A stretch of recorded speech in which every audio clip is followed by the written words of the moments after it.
This video is going to be for people in two potential positions. You either just want to see what happened when I unfollowed 400 people and muted people that I love and support, and or you're feeling the urge to do the same.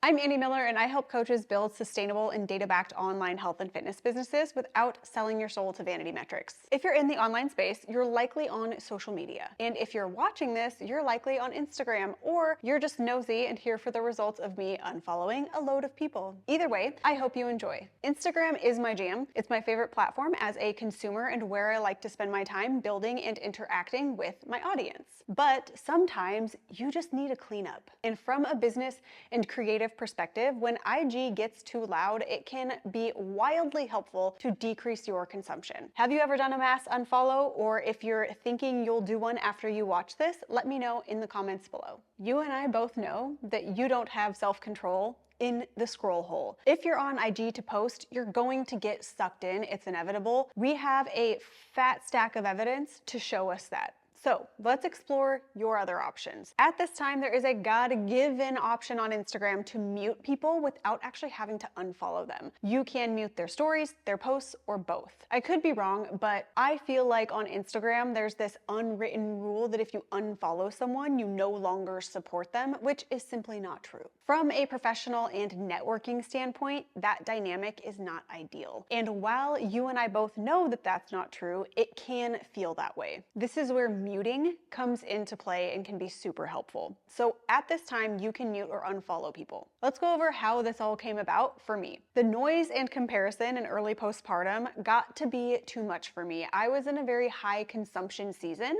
and one of low creative output. That frankly left me in kind of a should I be doing that? Am I falling behind type of headspace, just in the comparison spiral that literally helps no one. This is not new to me. I've been here before, and every time unfollowing and muting helps massively. So my approach was to unfollow people and companies quickly, almost like a reflex. I went to my people you follow list on Instagram and just rapid fire started unfollowing people. I think it puts your most interacted accounts at the top, so I scrolled all the way down to the bottom and started from there. I did all unfollows first, and it's not like I had the goal of going from over 600 to 200. I just began, and that's kind of where I naturally ended up. Once my unfollows were done, I went back through and then I muted colleagues or clients that I love and I want to support. I just don't want to consume their content right now. Even the act of doing this felt like a weight was lifted. I highly suggest doing it. Now, in terms of some key takeaways, you need to know your season. If you're in a season of low clarity or high consumption, that is always going to lead to high comparison. It's a great time to do a mass unfollow or muting. But also, anytime you feel like you need to. It's kind of like spring cleaning. Sometimes you just need to reevaluate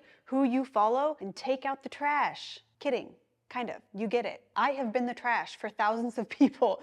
You can't take this stuff personally. The next takeaway is just the fact that following colleagues can lead to plagiarism or noise in your mind. So you end up emulating other people's voices and messages instead of honing in on your own, especially if you know you are coming up on a season of creation or a high workload in your business. Maybe explore unfollowing and muting in order to just create space and quiet that noise. What I personally gained was very unplanned, but also welcomed, and I guess not a complete surprise. This is what you've been waiting for. What I gained from unfollowing 400 people on Instagram and muting my colleagues. Number one was more creativity. My mind literally, the day that I did this, came up with 3 video ideas, which I drafted, filmed, and edited immediately because I wasn't busy scrolling. 2 of these videos went viral, and the other also performed very well. So add to the list 4,000 new followers as something that I gained. And my brain just had space. And it was exciting to let my mind go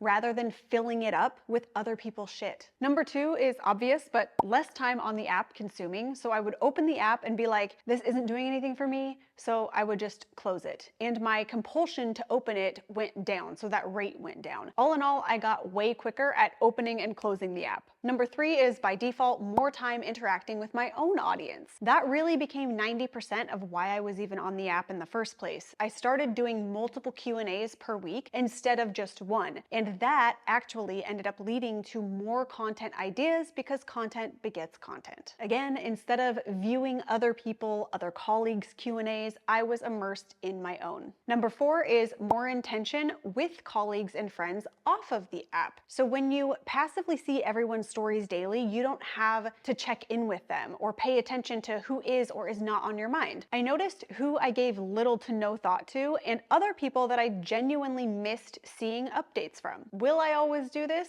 No. Sometimes I really do enjoy consuming all of the content, but in seasons that I need to have high creative output, I find it so helpful to pull back. If you happen to be in a creative season, but you are having trouble with batching content, I also have a video on that, so be sure to check it out, and I will see you guys in the next one.